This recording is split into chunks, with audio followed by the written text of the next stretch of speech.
हरि ओम। श्री गणेशाय नमः।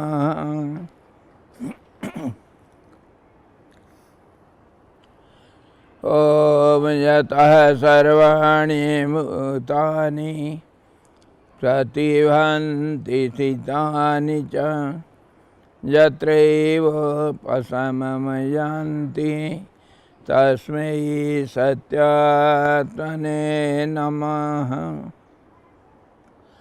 ज्ञाता ज्ञानं तथा ज्ञेयं द्रष्टा दर्शनदृश्यभू कर्ता हेतुः क्रिया यस्मात् तस्मै ज्ञप्त्यात्मने नमः। स्फुरन्ति शिखरा यस्मात् आनन्दसाम्बरे वनौ सर्वेषां जीवनं तस्मै ब्रह्मानन्दात्मने नमः। ब्रह्मानन्दात्मने नमः। ओम।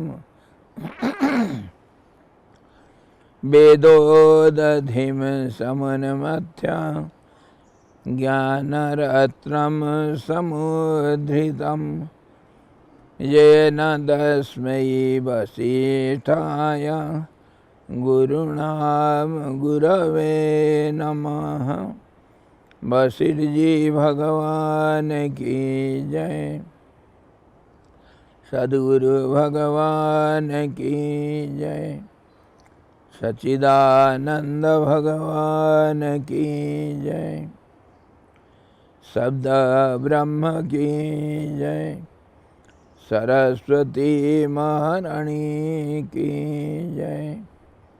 जोग वशिष्ठ जी भगवान की जय। हरि ओम।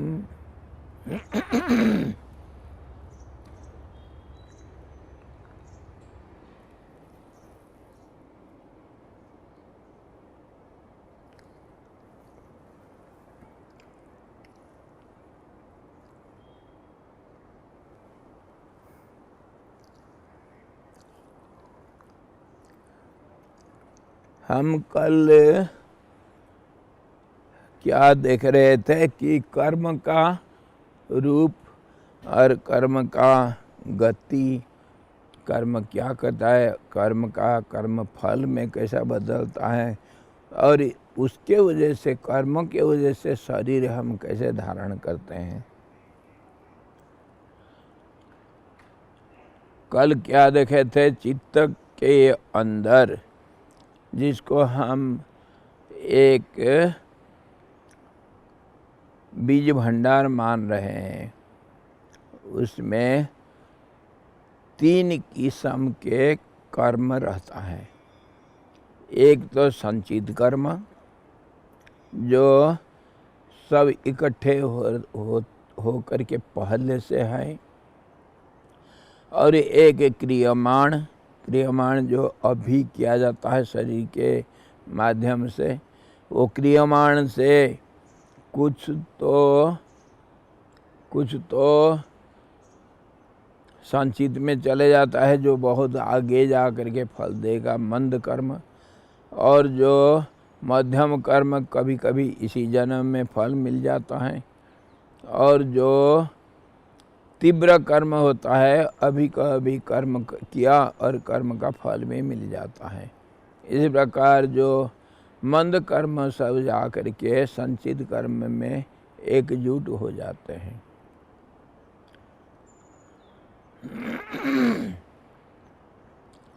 और एक हुआ प्रारब्ध कर्म।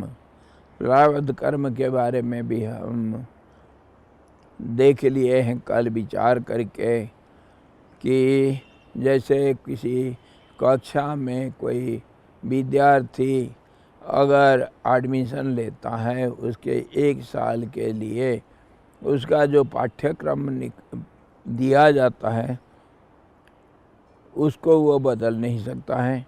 उसके अंदर थोड़ा बहुत, उसी के अंदर ही थोड़ा बहुत फेरबदल हो सकता है, लेकिन पूरा के पूरा वो बदल नहीं सकता है। वो 1 साल में उतना पाठ तो पढ़ना पड़ेगा उसको। वैसे ही प्रारब्ध कर्म जो लिया गया है उसको थोड़ा बहुत कहीं विशेष परिस्थिति में बदला जा सकता है, लेकिन पूर्णतः उसको बदला नहीं जा सकता है। उसको कहते हैं प्रारब्ध पहले से लाया हुआ। अगर हम कोई आम का गुठली लगा दिए हैं जमीन में, तो उससे कटहल का फल कभी आशा नहीं रखना, आम ही मिलेगा। हाँ, वो आम छोटा मिलेगा, बड़ा मिलेगा, कभी कीड़े लग जाएंगे आम में, कभी सारे के सारे आम झड़ जाएंगे तूफान बारिश में, ये हो सकता है। लेकिन आम के जगह पर कभी कटहल नहीं मिलेगा। तो इस प्रकार प्रारब्ध कर्म भी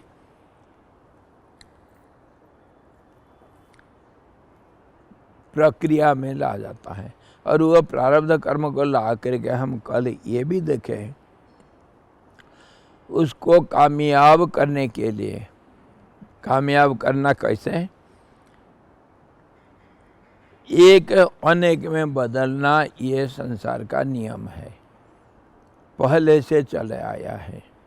इसीलिए ये जो कर्म किया गया वो जब कामयाब होगा, कर्म में बदलेगा और अनेक में बदलेगा, तो एक माध्यम चाहिए, उसको हम कहते हैं उपकरण।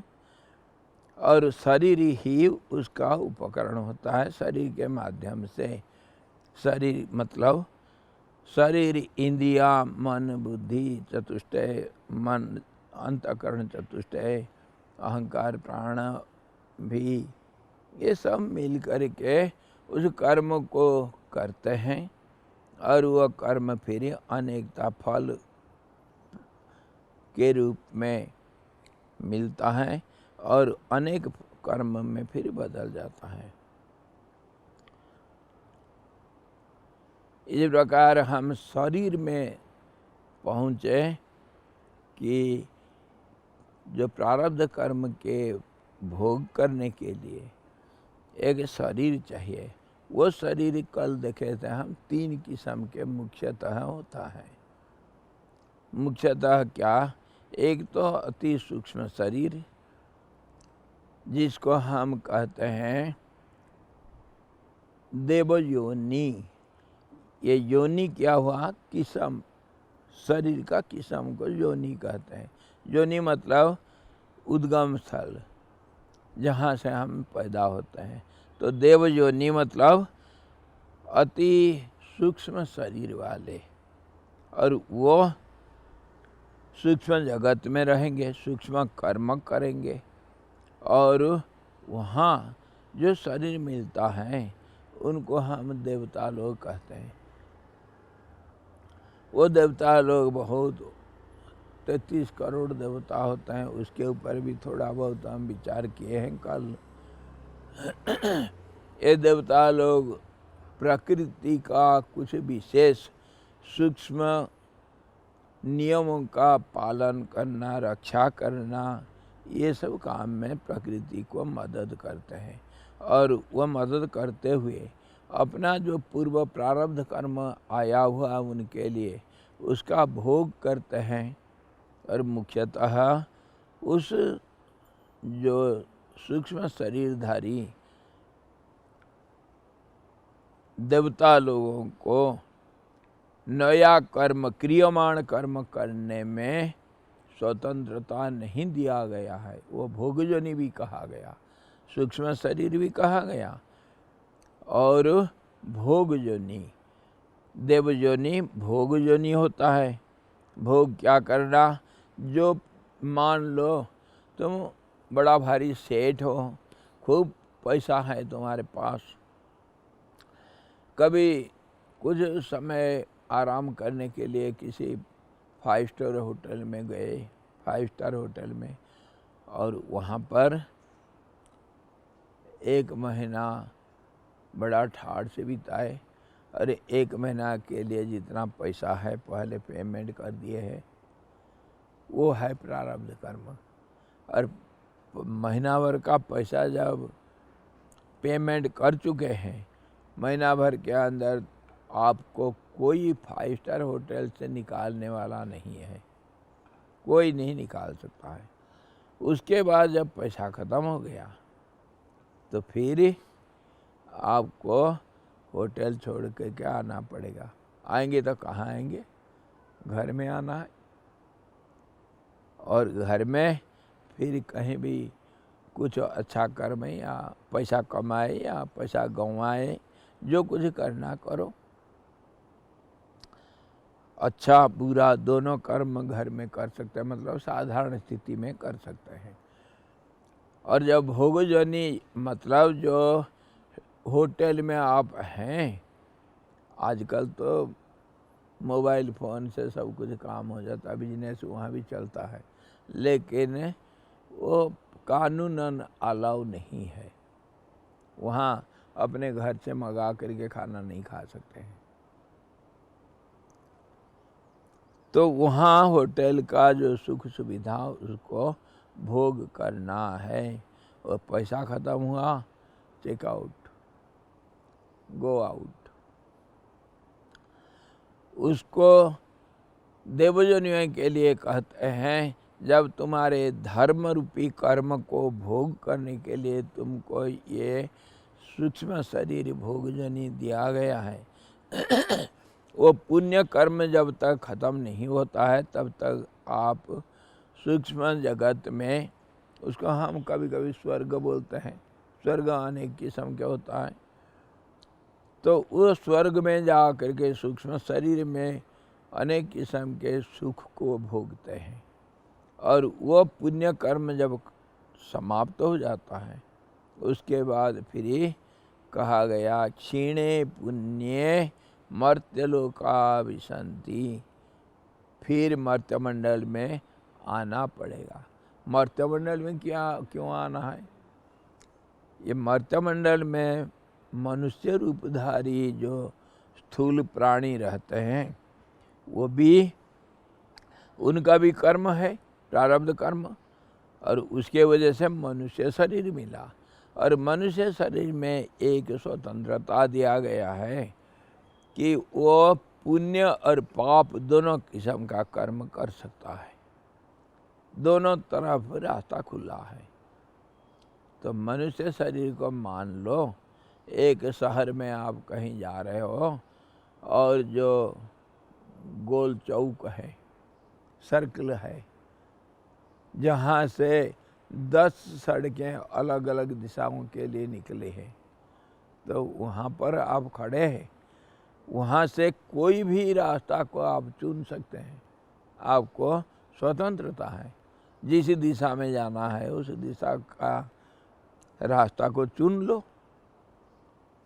अगर किसी गलत रास्ता में आप कभी चल पड़े हैं, जहाँ जाना था, लक्ष्य आपका जहाँ था वहाँ नहीं जा पाए, कोई गलत रास्ता चुन लिए वो गोल चौक से, तो फिर आपको जब तक वो गोल चौक में वापस नहीं आते हैं आपको सही रास्ता नहीं मिलेगा।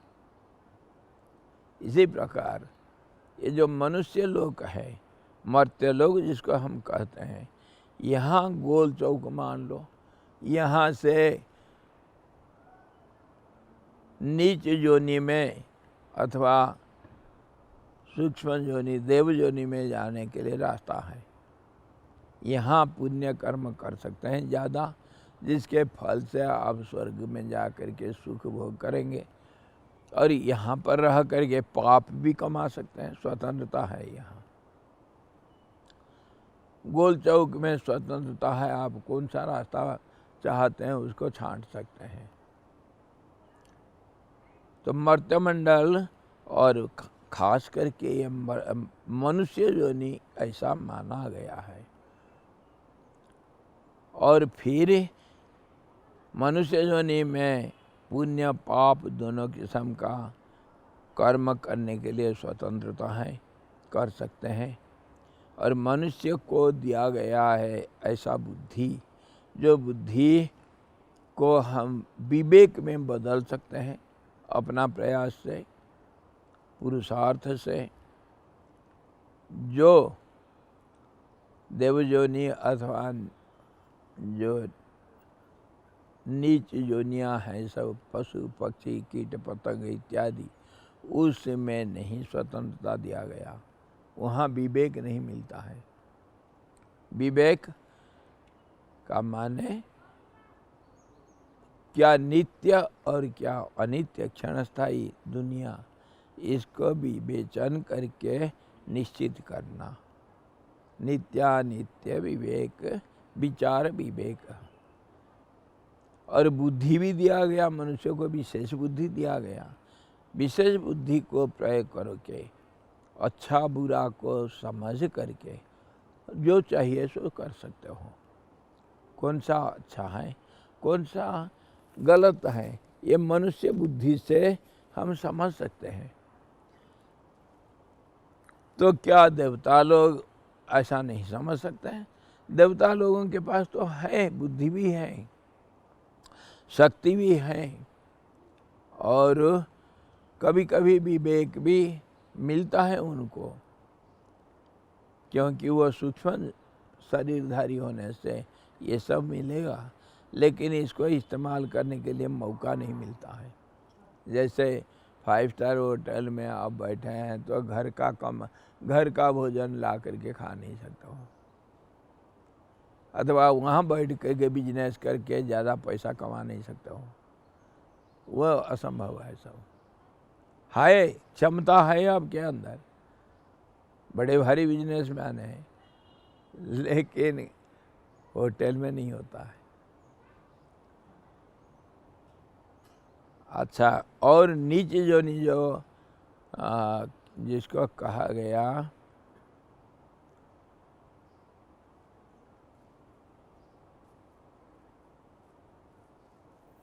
पशु पक्षी कीट पतंग पेड़ लता इत्यादि, और यहाँ तक कि पत्थर मिट्टी तक भी जो निर्जीव के श्रेणी में आते हैं, उसको भी हम ये इतर योनि कहा गया। इसके इतर योनि मतलब जो मनुष्य योनि के नीचे होता है, नीचे स्तर का। नीच क्यों कहा गया? नीच इसलिए कहा गया, इतर योनि कहा गया, यहाँ पर पूर्ण रूप से आप परतंत्र हैं, स्वतंत्रता नहीं है। यहाँ भी दुख भोगने का शरीर मिलता है, सिर्फ दुख भोगना है। यहाँ पर आप आकर के पुण्य पाप दोनों किस्म का कर्म नहीं कर सकते हैं। सिर्फ जो पाप कर्म किए हैं उसको भोगने के लिए एक शरीर आपको दिया गया है। इसको मान लो जेल, कारागार। अपना घर में स्वतंत्रता है, आप धन कमा सकते हो और धन दान धर्म में अथवा किसी को पाप कर्म में लगा करके पाप पुण्य दोनों चीज़ आप घर में कर सकते हो, धन कमा सकते हो, धन गंवा सकते हो।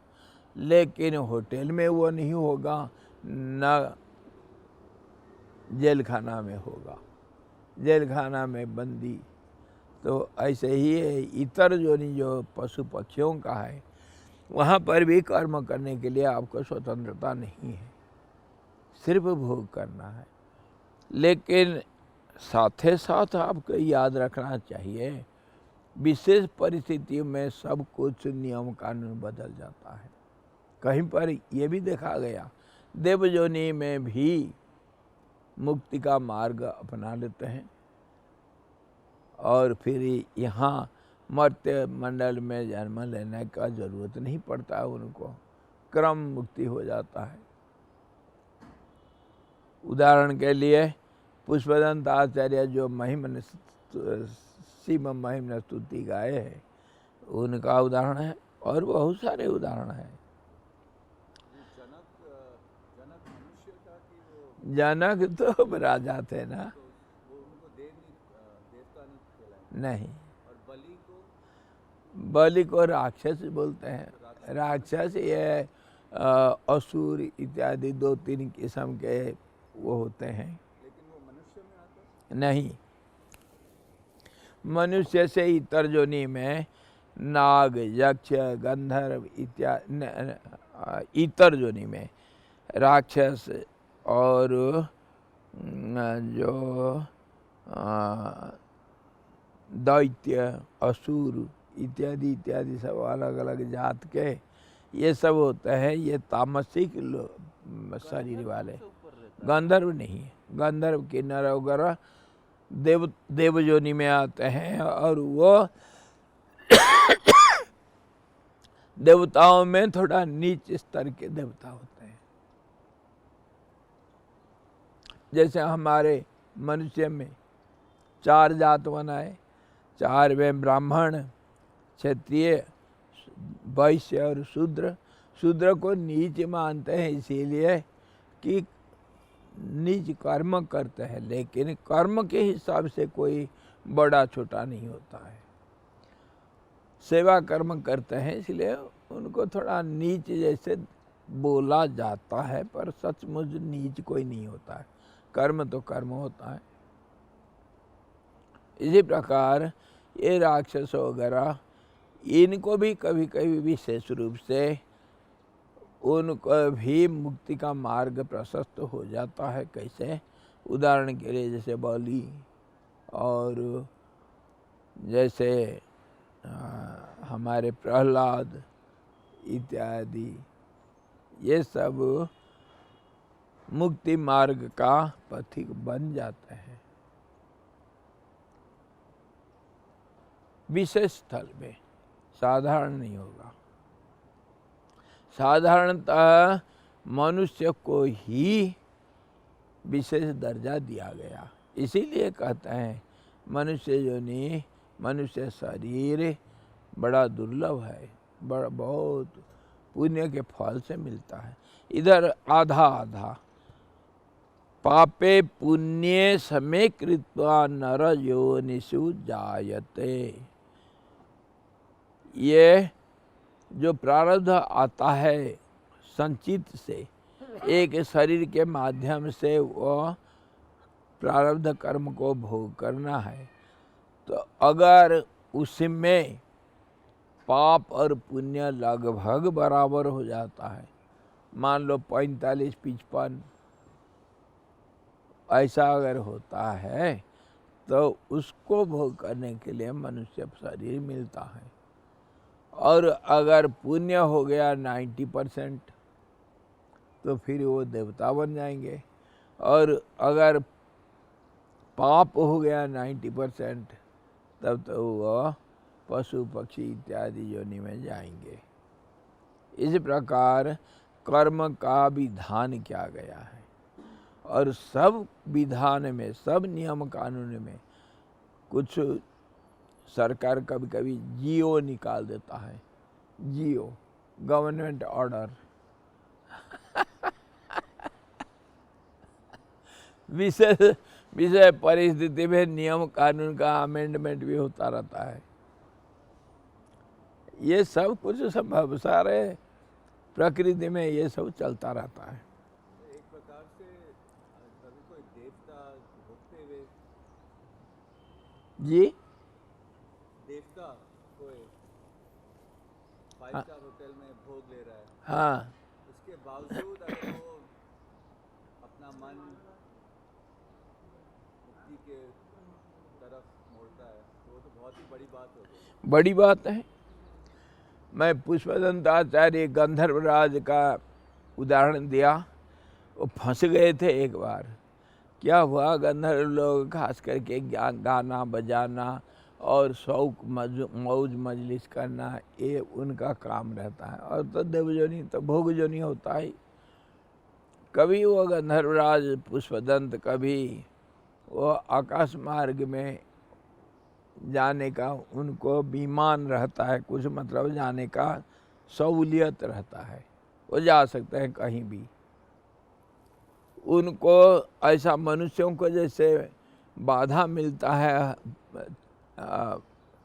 गति में, हर जगह पर बाधा मिलता है, ऐसा देवताओं को नहीं मिलता है। वो कहीं भी इच्छा करेंगे तो जा सकते हैं।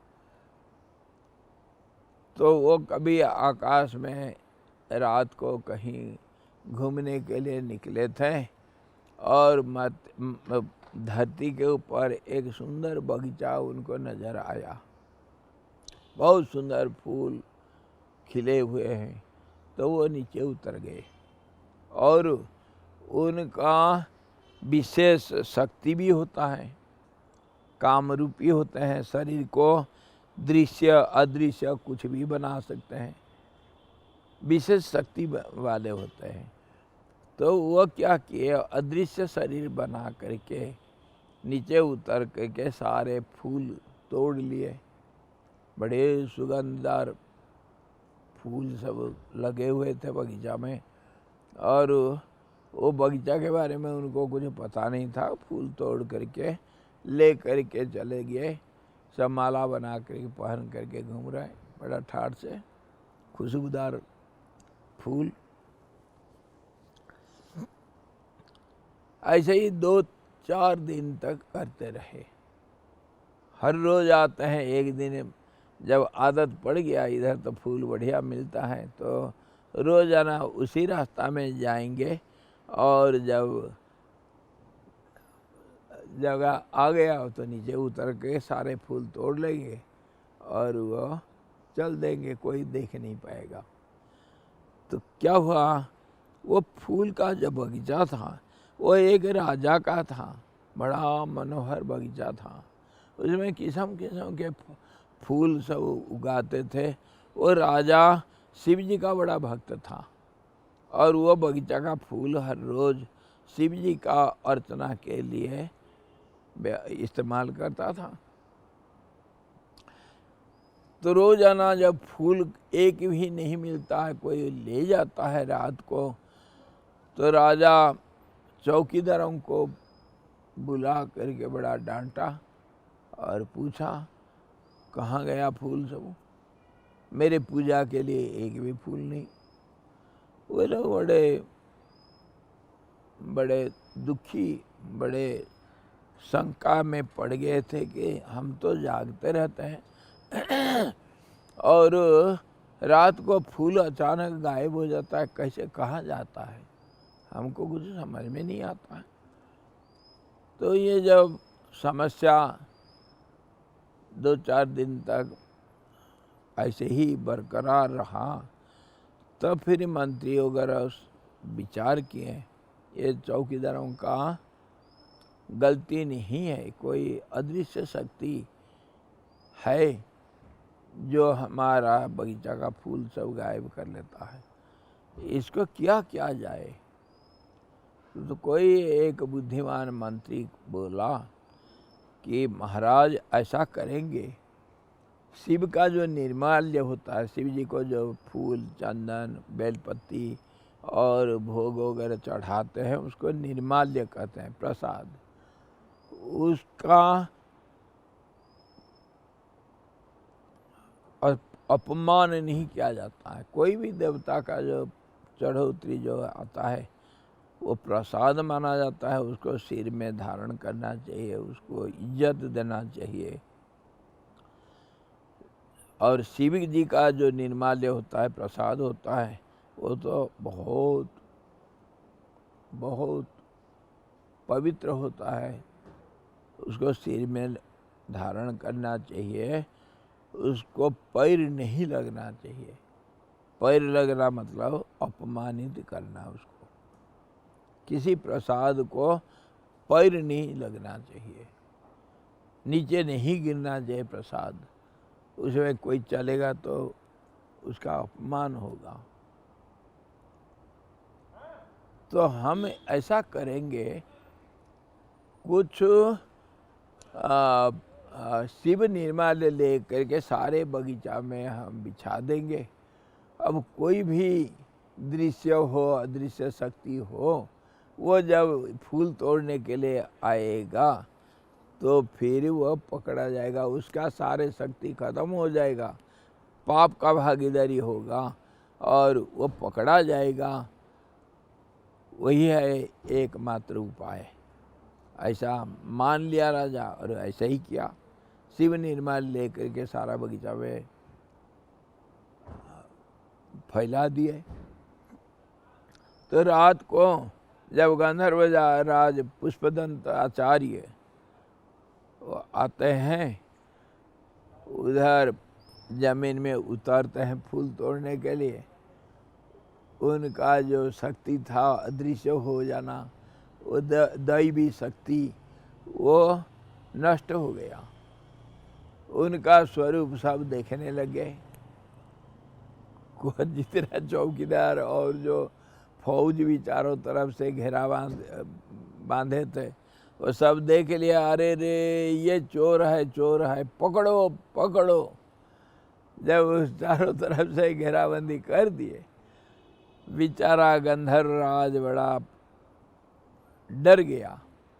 डर के मारे क्या करूं मैं ये मेरे को मालूम नहीं था ये किसका क्या है। तो वो भी बड़ा शिव भक्त था। शिव भक्त था तो शिव जी का वहीं पर स्तुति किया अपने भाषा में। देवलोगों का भाषा संस्कृत होता है। तो वो अपना प्रार्थना शिव जी को किया बड़े दिल से, बड़े भाव से, और शंकर जी का महिमा गान किया। उसका जो स्तुति है शिव जी को बड़ा प्यारा है। शिव जी इतने खुश हो गए उनके स्तुति से। शिव जी साक्षात प्रकट हुए वहाँ। तो गंधर्वराज उनके चरण में पड़ के माफ़ी मांगा, मेरे से गलती हो गया, भगवान मुझे माफ़ कर दो, मेरे जो दैवी शक्ति है उसको वापस कर दो। मुझे बहुत ग्लानि है कि मैं कुछ गलत कर लिया, अनजाने से, जानबूझ कर ये नहीं किया। तो शिव जी फिर उनका शक्ति को वापस किए और वो गंधर्वराज वो स्तुति के द्वारा शिव जी का दर्शन पा करके फिर वो मर्त्य लोक में आने का जरूरत नहीं पड़ा। उसको क्रम मुक्ति मिल गया, शिव जी के पार्षद बन गए।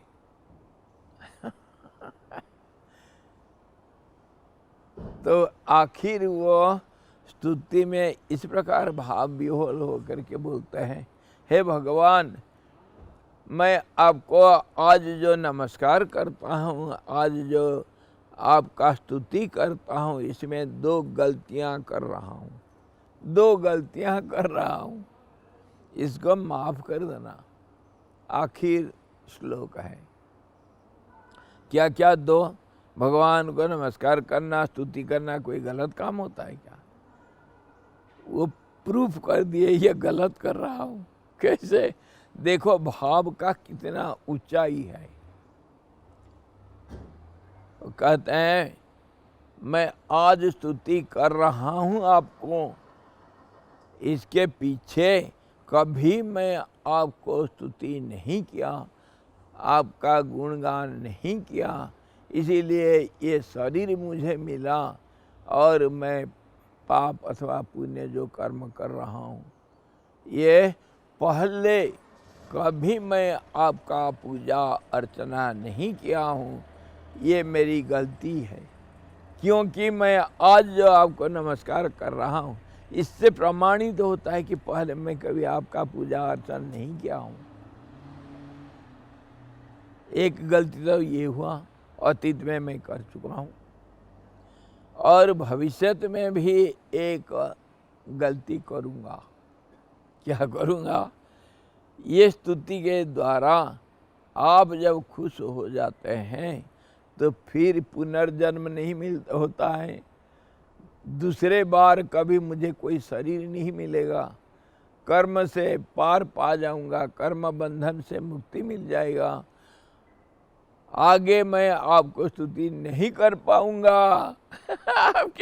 आपका स्वरूप मुझे प्राप्त हो जाएगा, इसीलिए भविष्यत में भी एक गलत करूंगा।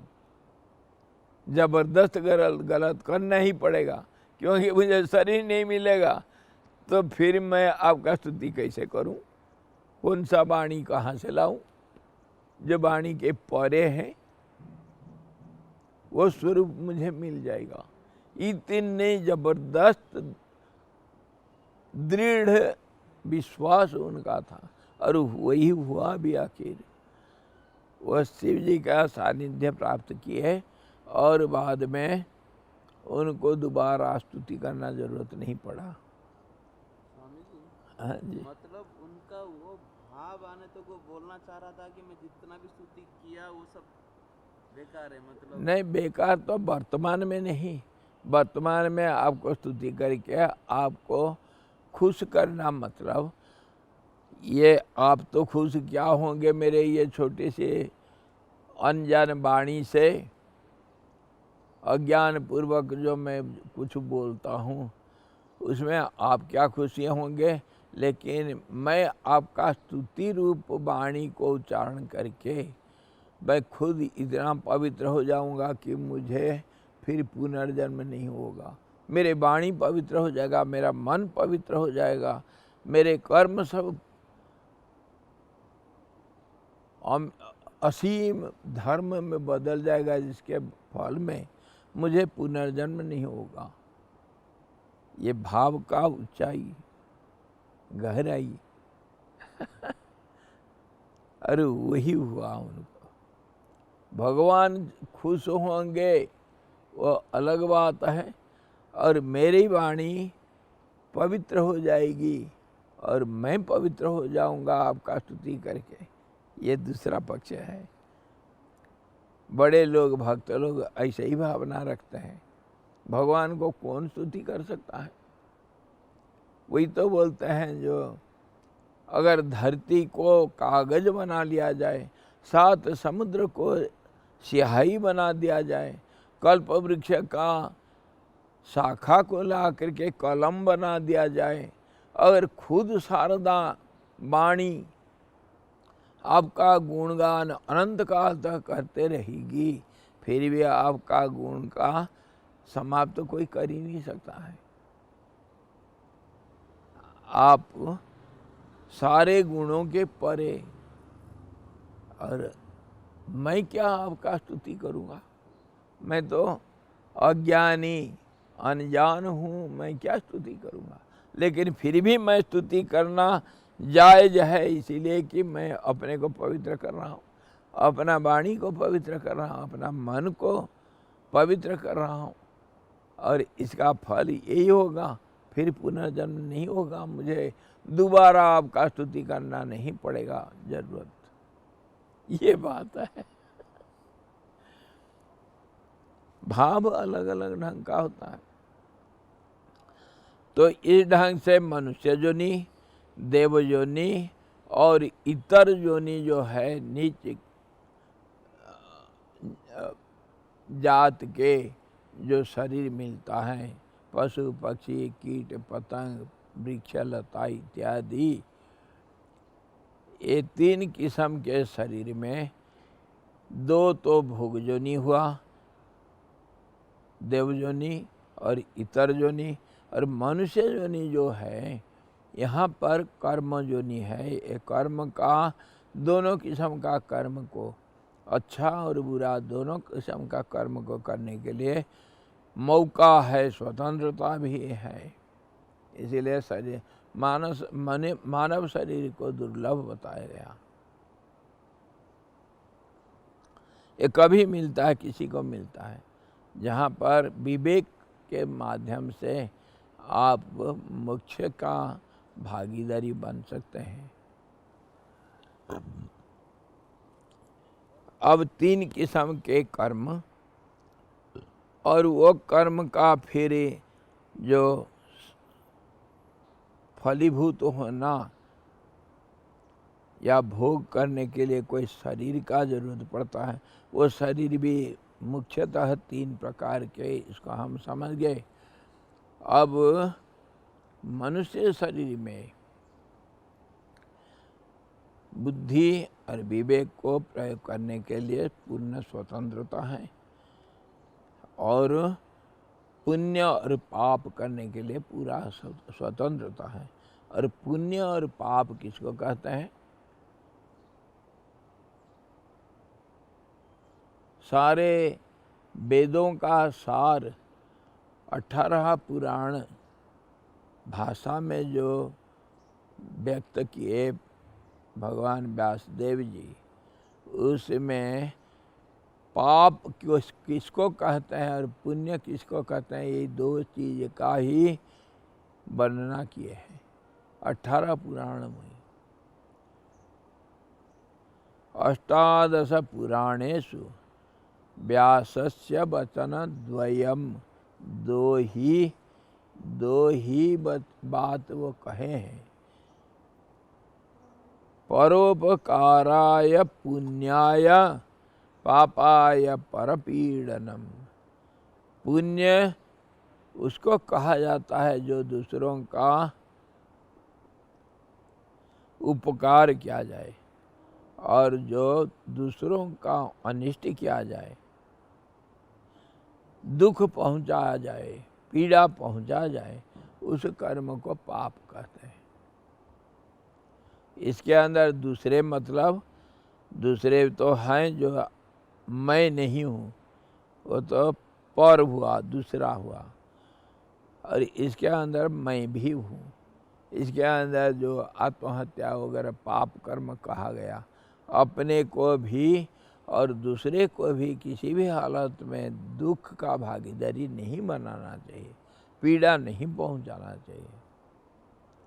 स्वामी जी, इसको अगर दुनिया का वही जो रिलेटिव रूल के हिसाब से अगर मैं किसी को खुश कर रहा हूँ तो कोई ना कोई तो दुख होगा ही होगा, क्योंकि वो तो नियम वही है ना कि अगर मैं एक शेर को खाना दूंगा तो एक हिरन को मारूंगा, तो वहाँ पे क्या जैसे कहते हैं कि आप किसी को दुखी मत करो, लेकिन कैसे करोगे? दुखी नहीं करोगे, कोई ना कोई तो दुखी होगा।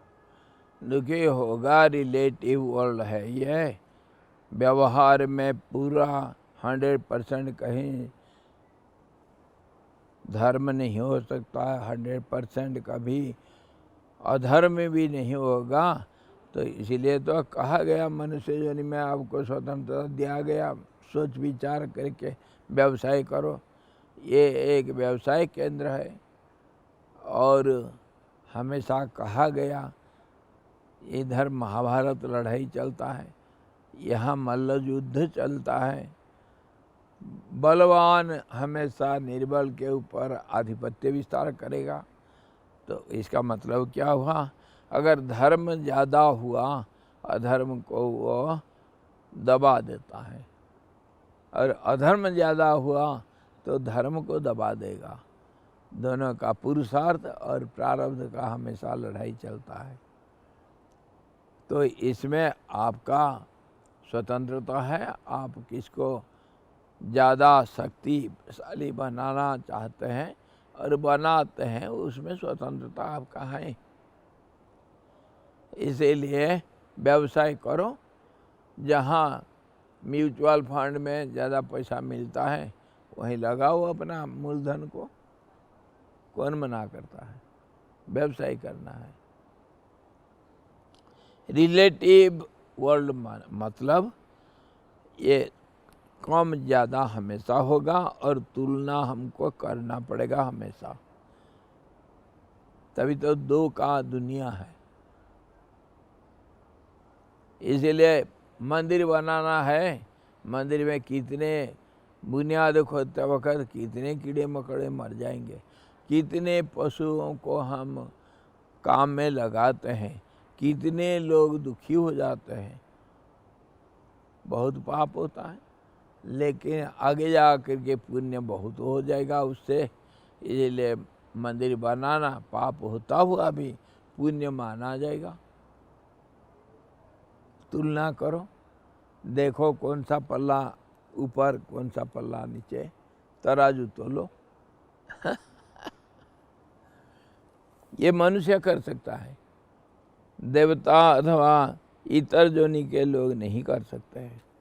इस प्रकार शरीर मिलेगा। अब आए हम शरीर का अवधि, एक समय का परिमाण हम देखेंगे। वो कर्म कितना आया हुआ है, प्रारब्ध कर्म कितना आया हुआ है, और उसको आपका जो शरीर मिला उसको भोग करने के लिए उसे कितने समय लगेगा उसको भोग करने के लिए, वही शरीर का एक उम्र होता है। उम्र जो शरीर का अवधि, समय का अवधि होगा,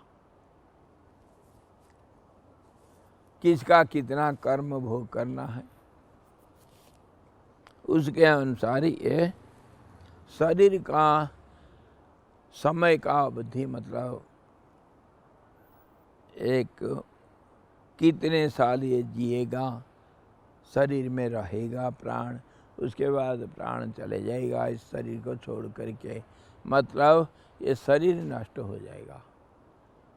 ये पहले से है। जब आप विद्यार्थी जब साल का पूरा कर दिया, परीक्षा भी दे दिया, तो फिर परीक्षा के बाद उसको कुछ दिन के लिए, जब तक रिजल्ट नहीं आया तब तक उसको छुट्टी मिल जाती है। वो फिर उस क्लास में नहीं बैठेगा। अगर फेल हो गया तब तो उस क्लास में फिर आएगा, और पास कर लिया तो न ऊपर क्लास में जाएगा। ऐसे भी हमारा ये जो कर्म का गतियाँ ऐसे ही होते हैं। अगर इस जन्म में बहुत सारे पुण्य कर लिए तो फिर अगले जन्म के लिए वो संचित बन जाता है, और अगर तीव्र कर्म बहुत पुण्य किए हैं तो फिर साथ साथ इस जन्म के बाद बढ़िया जन्म जहाँ आपको भोग मिलेगा, अपार भोग मिलेगा, वहाँ जाएंगे। इसके ऊपर एक कहानी अगर सुनेंगे तो बता दूं। क्या हुआ, इंद्रद्युम्न करके सत्ययुग में एक कोई राजा था। सत्ययुग में इंद्रद्युम्न, तो वो सोचा यज्ञ ही एक माध्यम है जिसके माध्यम से हम सब कुछ प्राप्त हो सकते हैं। तो यज्ञ के माध्यम से मैं ऐसा लोक में जाऊंगा जहाँ फिर कभी वापसी न हो, या अनंत काल तक वहाँ पर सुख भोगूं। तो बहुत यज्ञ किया, लगातार यज्ञ करता रहा। यज्ञ इतना करता था वो, लगातार दिन रात। सत्ययुग में विशेष शक्तिशाली होते थे मनुष्य लोग, तो वो यज्ञ करते करते जहाँ यज्ञ करता था उधर खड्डा हो जाता, वो मिट्टी जहाँ यज्ञ करेगा वो राख बन जाता। आखिर वो सोचा कहाँ पर ये मिट्टी के ऊपर तो मैं हजारों साल तक तो यज्ञ नहीं कर सकता हूँ, एक बढ़िया जगह चाहिए जहाँ खड्डा उड़ा कुछ ना हो। तो वो कभी एक बड़ा भारी कछुआ, टट एक बड़ा कछुआ को कहीं से पकड़ के लाया, और उस कछुआ के पीठी में यज्ञ किया, और इतना साल तक यज्ञ करते रहा। उसके पीठी से खून निकल करके बहने लग गया, और वो एक नदी बन गई। उसका नाम था मही नदी।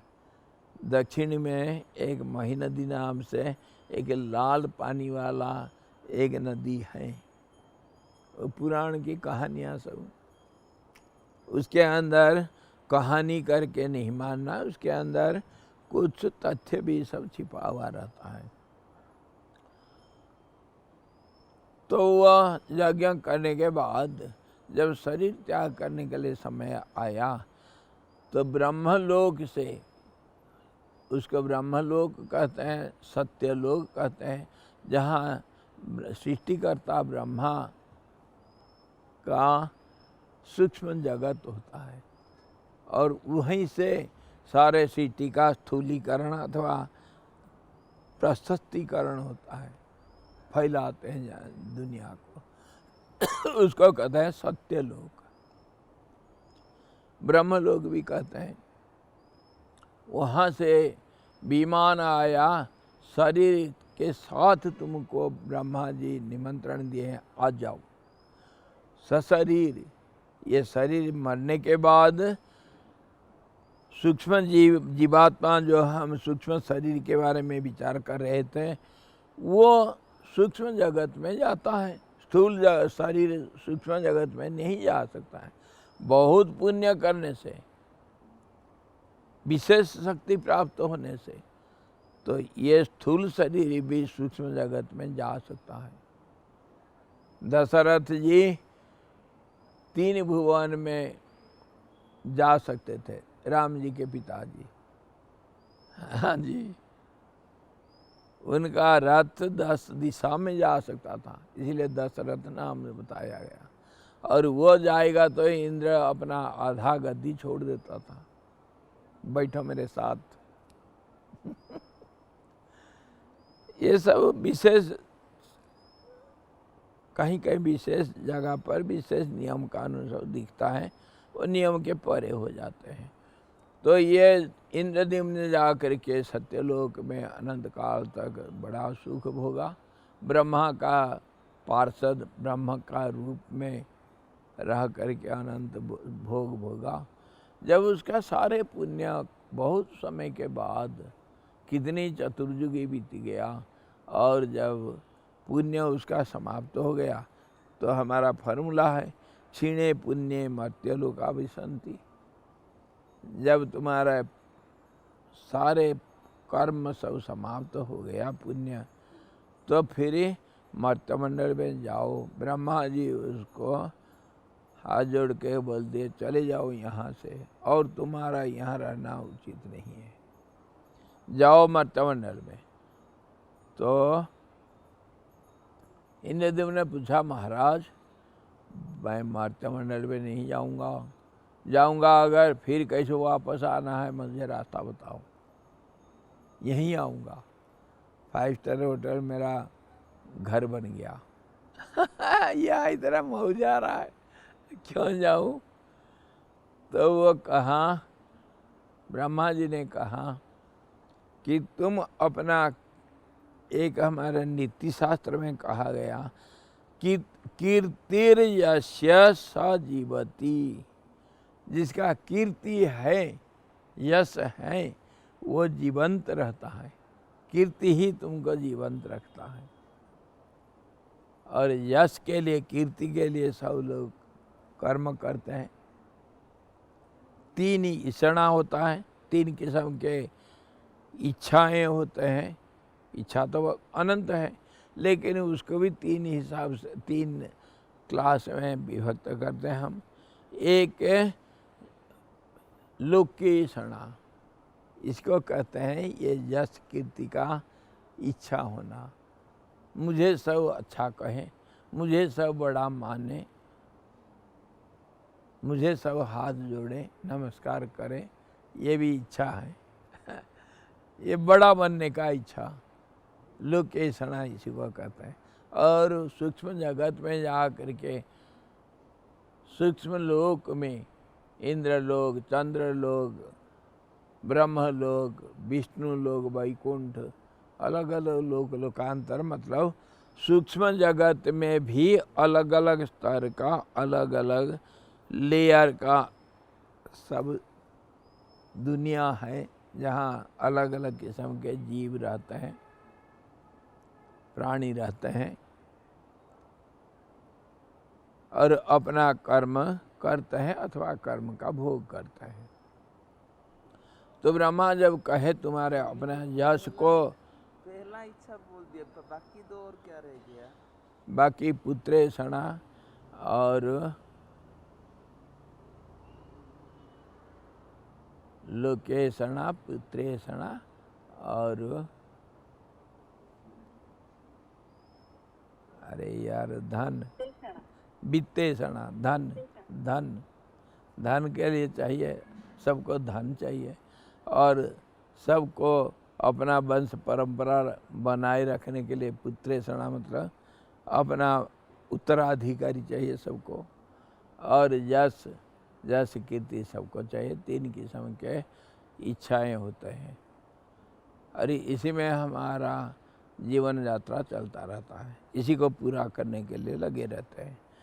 तो ब्रह्मा जी जब इंद्रद्युम्न का कहा तुम अपना ये कीर्ति का उद्धार करो, अगर मर्त्यमंडल में कहीं तुम्हारे कीर्ति जीवित है तो फिर तुम इधर आ सकते हो, नहीं तो और कीर्ति इकट्ठा करो, यश इकट्ठा करो, फिर यज्ञ करो तभी आओगे। तब इंद्रदेव ने फिर मर्त्यमंडल में आ करके अपने नाम का ढूंढ किया।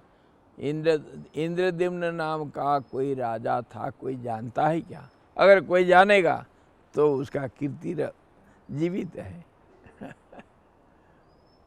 अभी गांधी जी शरीर छोड़ दिए, पर गांधी जी को हम सब जानते हैं, इसलिए गांधी जी जिस लोक में गए होंगे वो वहाँ से अभी नहीं आएंगे, ऐसा माना जाता है। गांधी जी ऐसे ये लोग जो भोग करने के लिए स्वर्ग में जाते हैं, ऐसे लोग चंद्रलोक में जाते हैं आनंद भोग करेंगे। इनका कीर्ति जब तक मर्त्यमंडल में रहेगा तब तक वो चंद्रलोक में भोग करेंगे। दूसरे एक लड़ाई में जो आमने सामने मरते हैं वो वीर स्वर्ग में जाते हैं अलग अलग किस्म के स्वर्ग होता है। ये क्या सच है या ऐसा मनगढ़ंत कहानी बोलते जाते हो स्वामी जी? इसी का मतलब है जो हम लोग श्राद्ध में 14 पुस्तक देते हैं तो उसको उसी जगह में रखने के लिए कि मैं याद कर रहा हूँ। जी जी, यही लॉजिक है। हाँ लॉजिक, एक लॉजिक ये भी है पितृ लोगों को पिंडदान देना के जो लॉजिक है उसके अंदर ये भी एक लॉजिक है। हम याद करेंगे तो वे लोग वहाँ पर सुख में रहेंगे ये भी एक लॉजिक।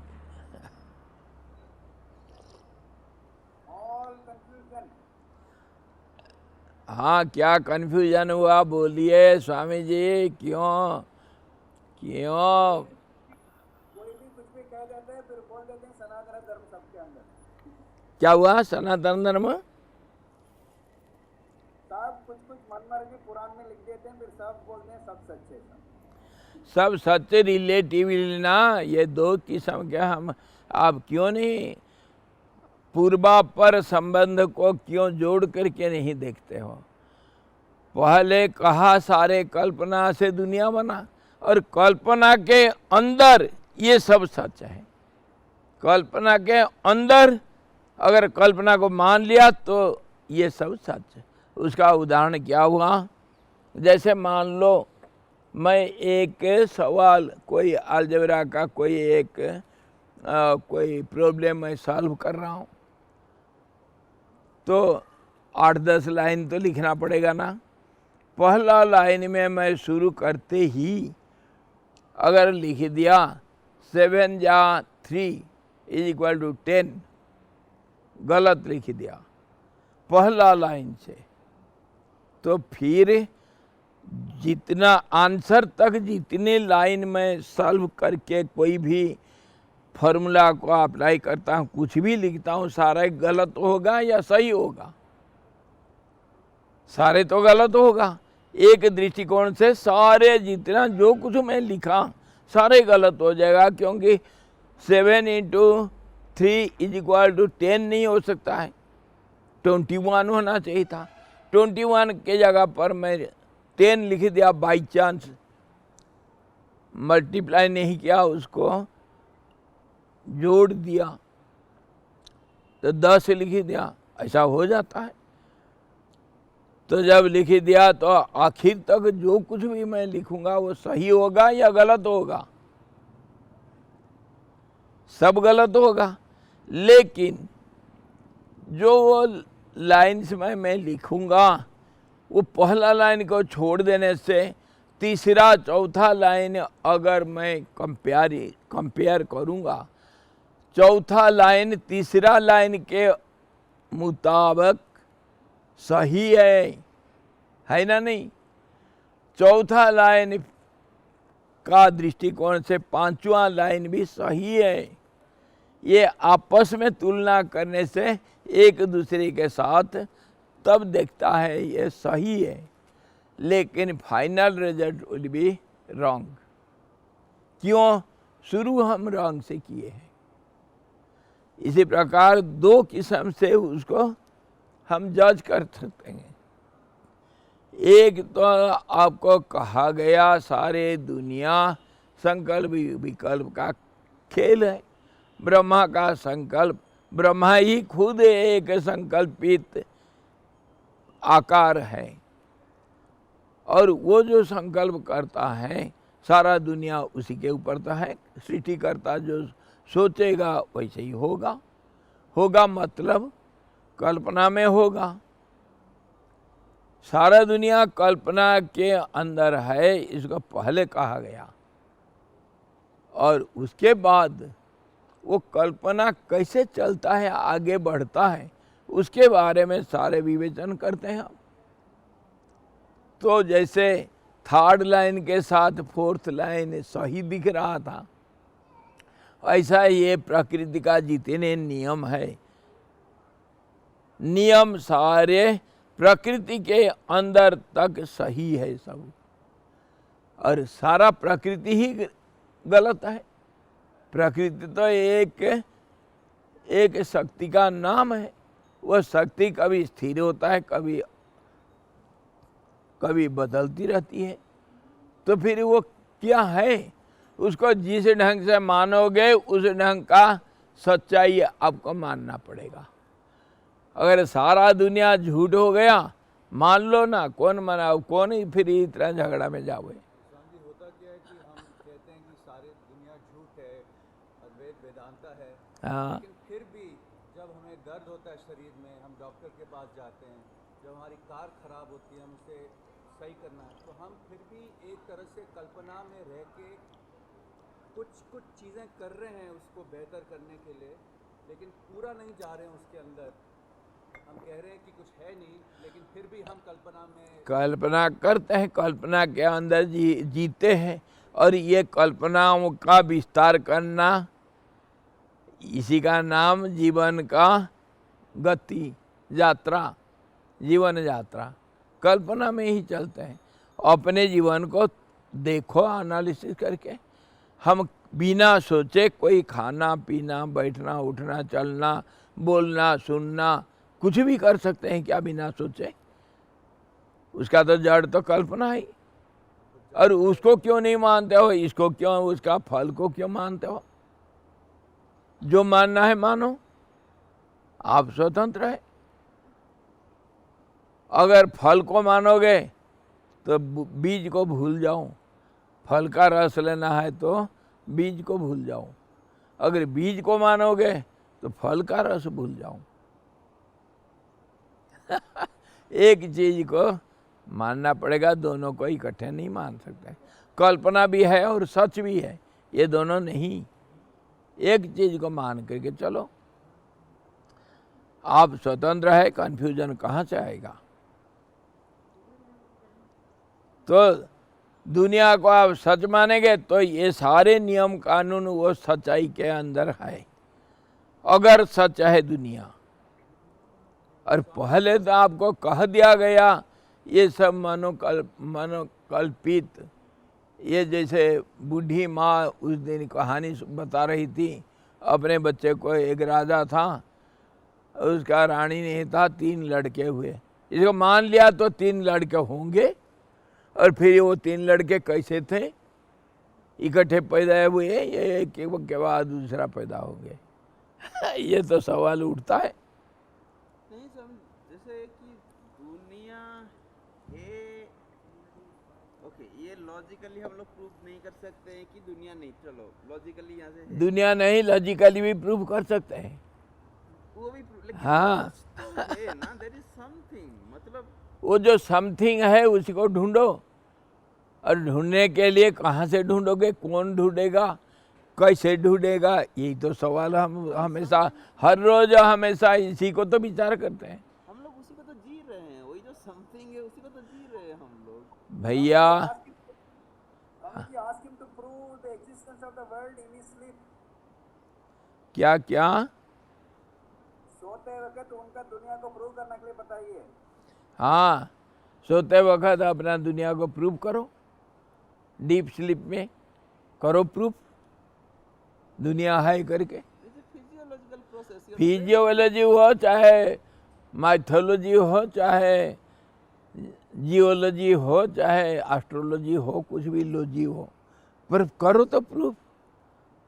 वहाँ पर तुम थे या नहीं, सुषुप्ति में तुम हो तो प्रूफ करो उस समय कहाँ तुम्हारी दुनिया, कैसा दुनिया था। उठने के बाद तो दुनिया है ना। उठने के बाद दुनिया है तो कौन सा दुनिया सच है?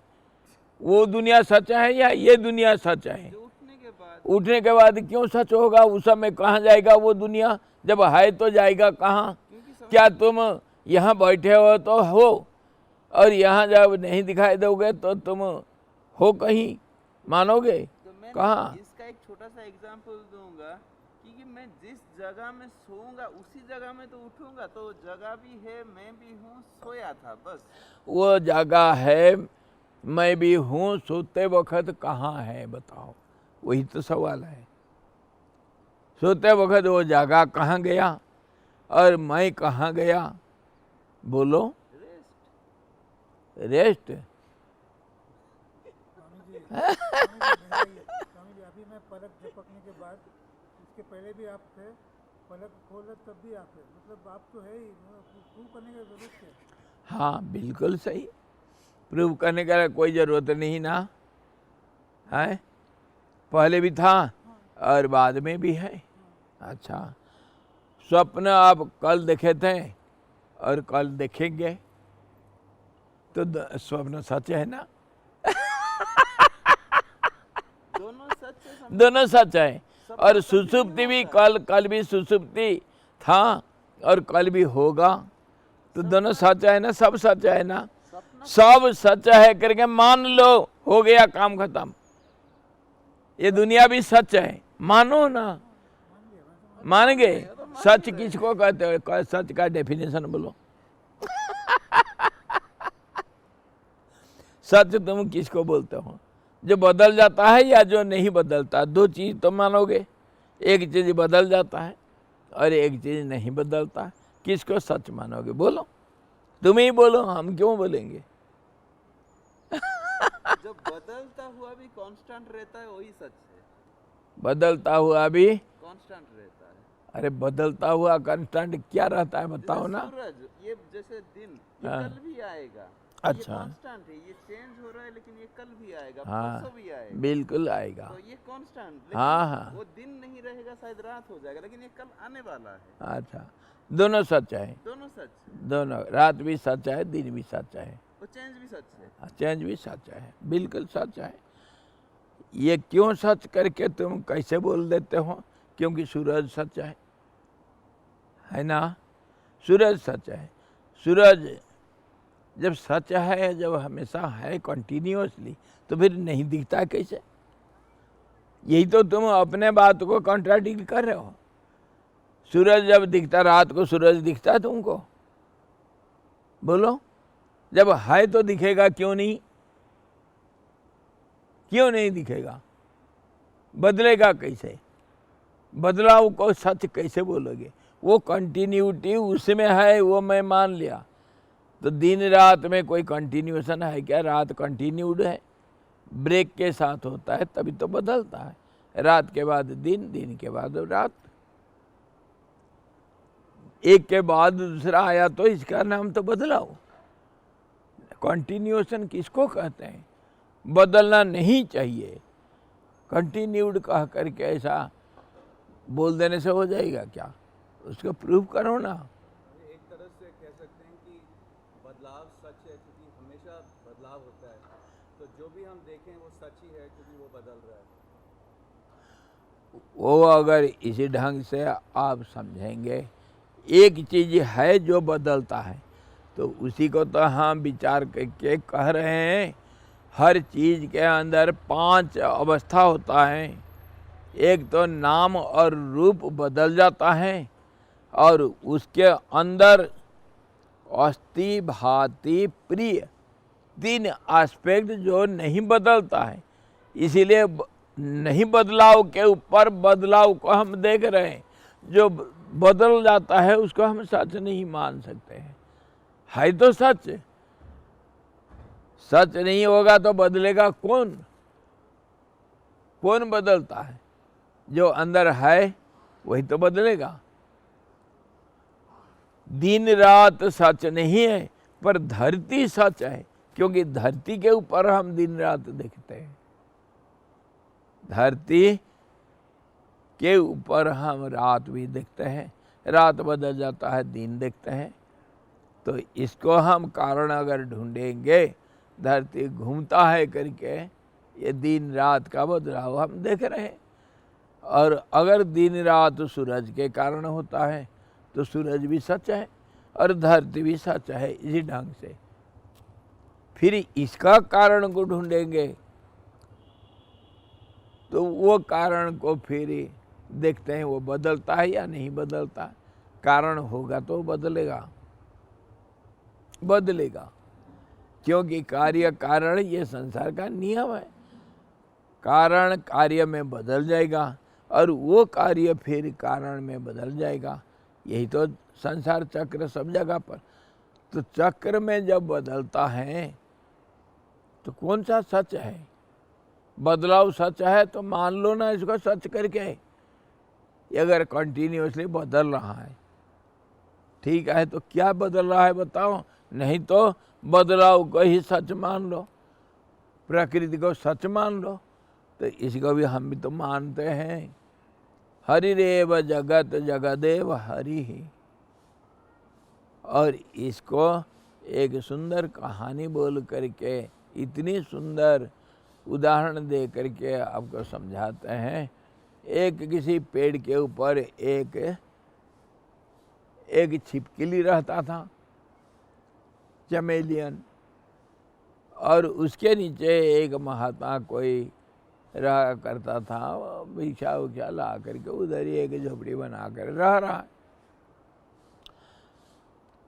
तो गांव में एक दिन बच्चों के अंदर झगड़ा हुआ, आपस में झगड़ रहे थे। वो पेड़ के ऊपर जो छिपकली रहता है ना, उसका रंग लाल है। दूसरा बच्चा कहता नहीं भाई, मैं देखा हूँ लाल नहीं है, वो तो हरा था, मैं खुद देखा हूँ, तेरे को कैसे मान लूँगा। तीसरा कहता चल, दोनों को दोनों झूठ बोलते हैं, मैं देखा था उसका रंग मिट्टीली था, भूरा रंग का था। चौथा अगर अरे गड्ढे कहाँ के, अरे वो तो नीला रंग का मैं देखा था। तुम सब के सब झूठ बोल रहे हो। तो एक बूढ़ा आपस में लड़ पड़े, अरे मेरे आंख देखा चीज को मैं कैसे मना कर दूं, ये गलत है करके कैसे मान लूं। आपस में लड़ रहे थे। एक बूढ़ा आकर के, आप बच्चों क्यों लड़ रहे हो, ऐसा ऐसा देखो, वो झूठ बोला, वो करा है, वो झूठ बोला, वो करा है, वो झूठ बोला। तो फिर बूढ़ा कहा, अरे बच्चों आपस में लड़ो मत, जाओ वो पेड़ के नीचे एक महात्मा बैठा है, उसको पूछो, वो तो हमेशा देखता है, और छिपकली को हमेशा देखने वाला वही है, वो बताएगा क्या रंग है। अभी भी छिपकली होगा पेड़ के ऊपर, देखना जा करके रंग क्या है, जाकर देख लो। तो बच्चे सब गए महात्मा जी के पास, महाराज जी ये छिपकली जो रहता है पेड़ के ऊपर, इसका क्या रंग है? लाल है ना। दूसरा कहता है स्वामी जी ये हरा था ना, हरा था, मैं देखा था। सब आपस में लड़ पड़े। तो महात्मा जी बोलते हैं, बच्चों लड़ो मत, ये छिपकली रंग बदलू है, रंग बदलता रहता, हर महीना में इसका रंग बदल जाता है। तो जो बदलता है वो तो सच है, बदलाव सच नहीं। बदलाव रिलेटिवली सच है, थोड़ा देर के लिए। इसीलिए तो कहा रिलेटिव ट्रूथ। रिलेटिव ट्रूथ मतलब for some time, for some, as per some conditions and in some place, it is taken as truth. वो जो रंग शब्द है वो तो सत्य में है ही नहीं, क्योंकि रंग मतलब रिलेटिव, तो जो भी रंग है वो सत्य हो गया उस टाइम। वही उसको, इसीलिए तो एक कोने से दिखने से रात दिखता है, दूसरे कोने से देखने से दिन है। तो किसको मानोगे? जो उस टाइम रंग दिख रहा है उसको। जिसको थोड़ा देर के लिए मान लो, उसके बाद फिर ये दूसरा हो जाएगा। दिन को भी मान लो, रात को भी मान लो, मानते जाओ। यही तो हम मान रहे हैं दुनिया में। और इसमें अगर मान लो या ये सच है करके, इसमें फिर नियम कानून सब होता है। अगर रात होगा तो क्या करोगे, दिन होगा तो क्या करोगे? रात को सो जाओ, दिन में जाग जाओ, यही तो कानून है। दिन में कर्म करेंगे, रात को आराम करेंगे। ये बदलाव के अंदर सच है। और जो नॉर्थ पोल में बैठा है, जिसका 6 महीना रात और 6 महीना दिन होता है, और दिन रात के माफी, रात भी दिन के माफी, वो कब काम करता है, कब सोता है? ये तो प्रैक्टिकल तुम्हारे साथ है पास में। वो कब सोता है, कब जागता है, उसकी मर्जी।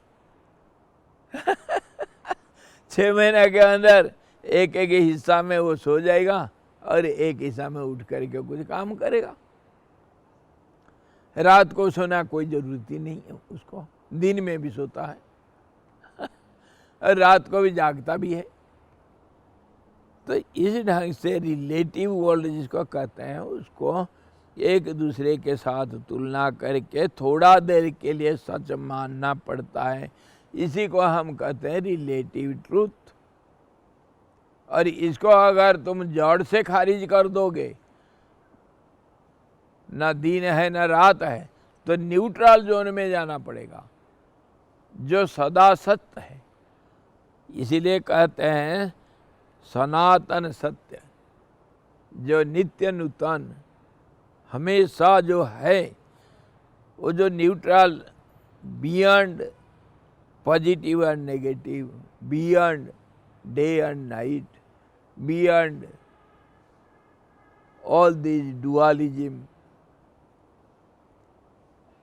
that is called neutral, and beyond all these comparisons, and that will be only one, and that will be without any expectation of second.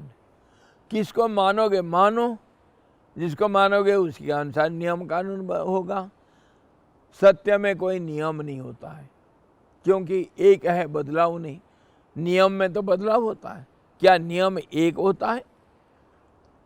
नियम एक होता है क्या? नियम तो अनेक होता है। संविधान में आपका एक नियम है या 50 सैकड़ों नियम है? क्यों सैकड़ों नियम क्यों हुआ? क्योंकि बदलता है, परिस्थितियां बदलता है, समय बदलता है, इसलिए नियम भी बदलेंगे। जो नियम उत्तराखंड में लागू है, वो नियम उड़ीसा में नहीं है। हाँ जी नियम सब बदल जाते हैं, और उसका बदलता हुआ भी सेंट्रल जो सेंटर का जो नियम होता है वो सबके ऊपर लागू होगा।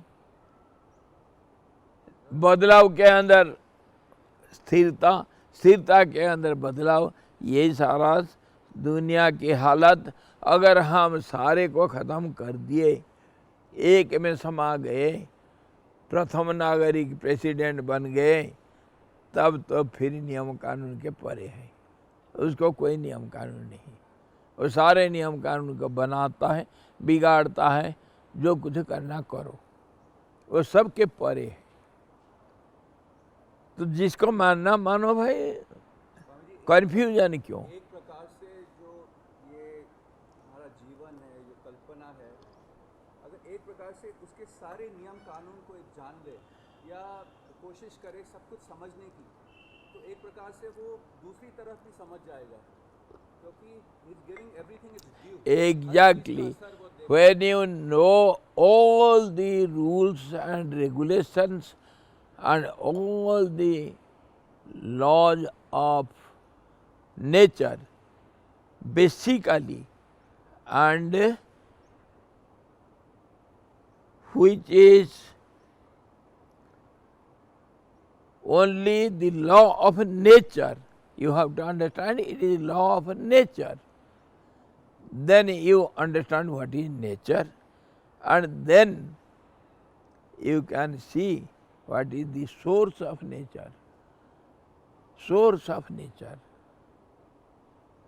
Why the nature is, how is nature, and how all these rules and regulations are formed. All these, then only you can understand.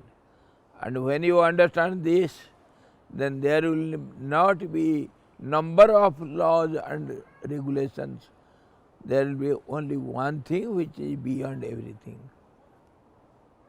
इसीलिए तो रथ परंपरा को बार बार हम बोलते हैं, जो कारण और कार्य ये दोनों को देखते देखते वो उस कारण में पहुँचो जो अकारण कारण होता है, कॉज लेस कॉज, वो कहाँ होगा? वो एक में होगा। दो हुआ तो कॉज एंड इफेक्ट कानून लग जाएगा। अगर एक होगा वहाँ पर कोई कॉज एंड इफेक्ट नहीं हो जाता है, इसीलिए वहाँ पर हम कोई बोल नहीं सकते उसका कोई कारण होगा करके, इसलिए उसको कहा गया कॉज लेस कॉज। दीप से दीप को हम जगाते रहते हैं, लेकिन कहीं तो एक कोई मूल दीपक होगा जिससे सारे दीपक जगते हैं। मान लो 50 दीपक हम रात को जलाना है, तो क्या अपने आप दीपक जल जाएंगे? उसको जगाने के लिए कोई एक तो दूसरा दीपक होगा। उसको चाहे मोमबत्ती मानो, चाहे मैचिस मानो, चाहे जो कुछ मानना मानो, जिससे ये सारे दीपक को जगाओगे। क्या वो जो दीपक से तुम सारे दीपक को जगाते हो, क्या वो दीपक अपने आप जल जाता है? जल पाएगा क्या? मैचिस अपने आप जल जाता है क्या? उसके लिए तो 2 हाथ चाहिए किसी का। वो दीपक को जलाने के लिए, मैचिस को जलाने के लिए कोई एक मूल कारण, जो मूल दीपक है उसको चेतन कहते हैं हम। और जो वो चेतन सारे दीपकों को जलाने वाला होता है, उसी को हम परमात्मा कहते हैं, जो सारे दीपकों के परे हैं। सखियाँ वो घर सबसे न्यारा, जहाँ चांद न सूरज, जहाँ पाप न पुण्य, बिनु ज्योत उजियारा, वो सारे ज्योति को ज्योतिष रूप देने वाला है। इसलिए कहा स्वयं ज्योति, स्वयं प्रकाश, वो सब प्रकाश को प्रकाशित करता है। वहाँ पर आपको जाना ही पड़ेगा, नहीं तो दीप नहीं जगेगा।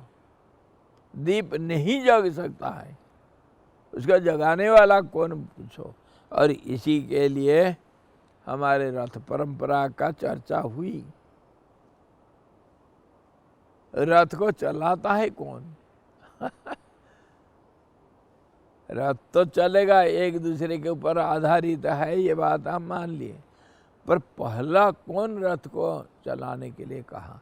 किसका रथ है वो? मालिक जब ऑर्डर देगा तभी तो चलेगा रथ। इसी बात को जब हम बार बार विचार करते हैं तो कोई कन्फ्यूजन नहीं है।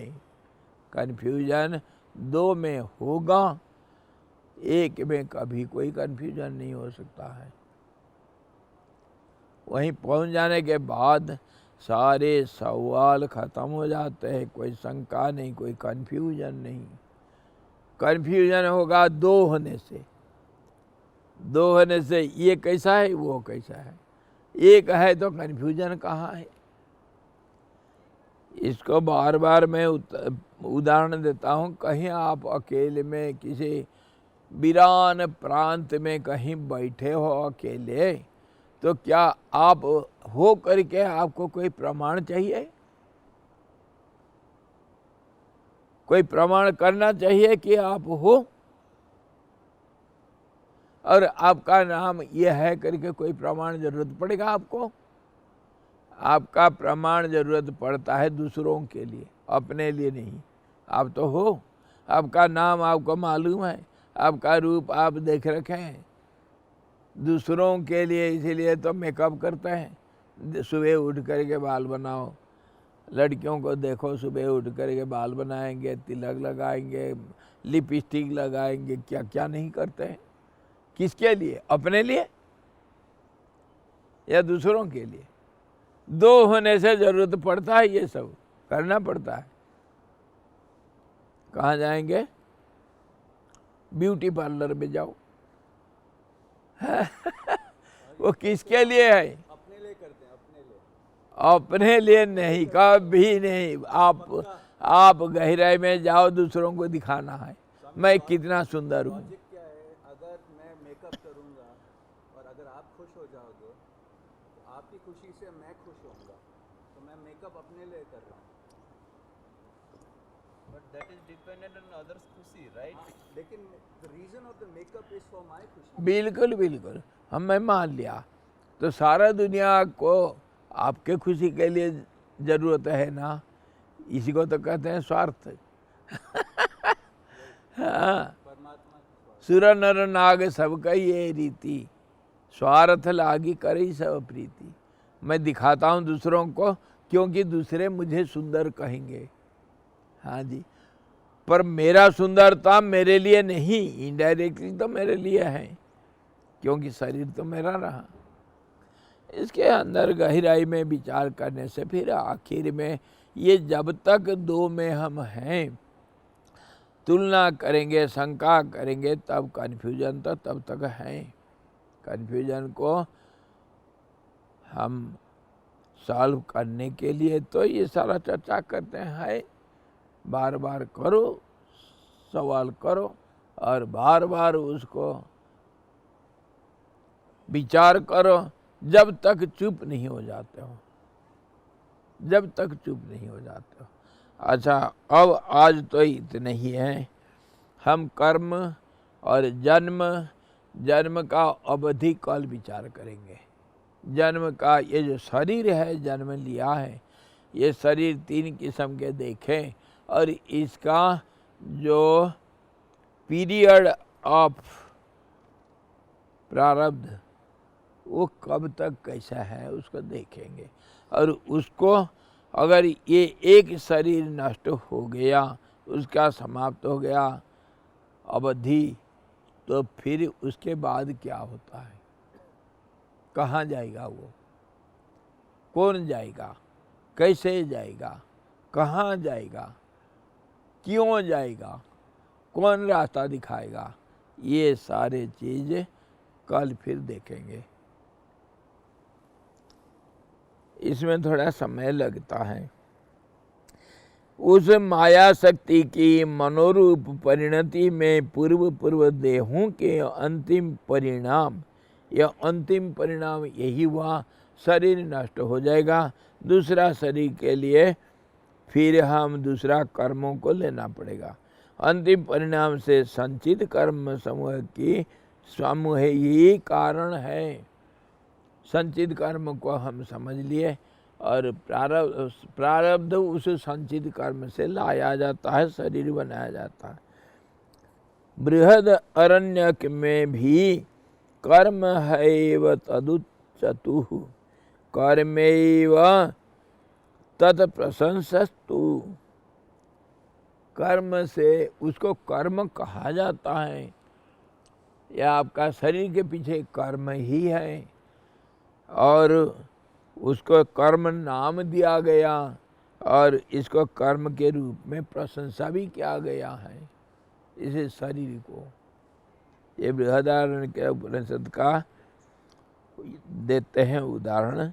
इत्यादि श्रुतियों से कर्म ही ग्रह अतिग्रह रूप बंधन का कारण निश्चित किया गया है, इसे आशय से कहेंगे।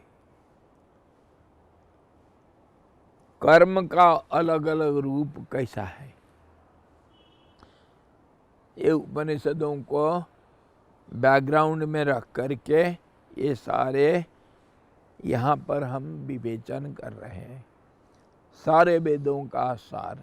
और ये सार कैसा है, जो बड़े बड़े चिंतनशील मुनि लोग सब हो गए हैं, जो सर्वस्व दान करके इसके ऊपर गवेषणा किए हैं, सर्व त्याग करके, उनका अनुभव जनित जो सत्य उसको वो प्रकाशित करते हैं। इसीलिए अलग अलग भाषा होगा, लेकिन उसका सार तो यही है।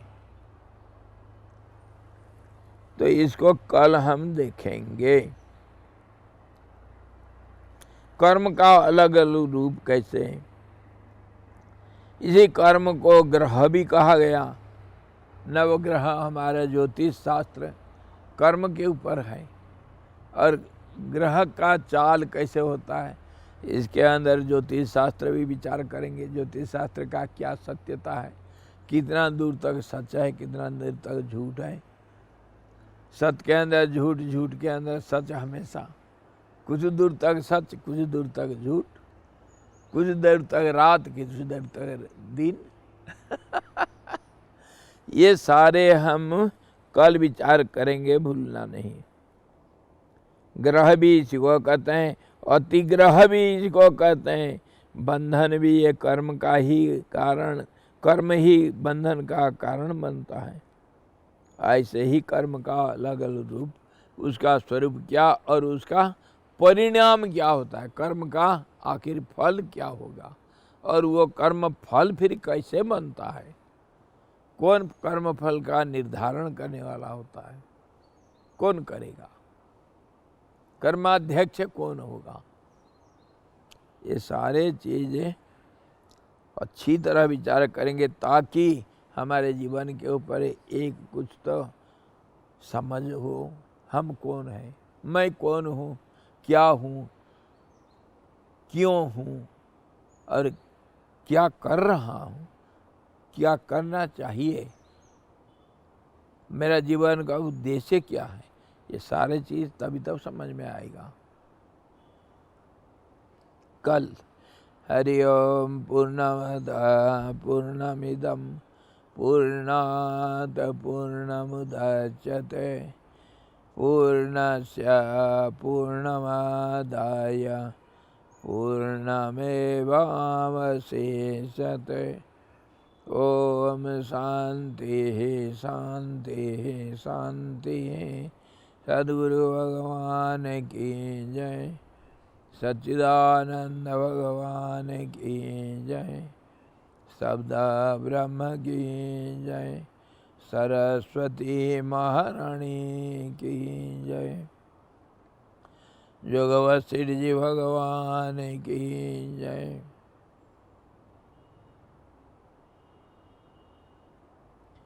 हरि ओम।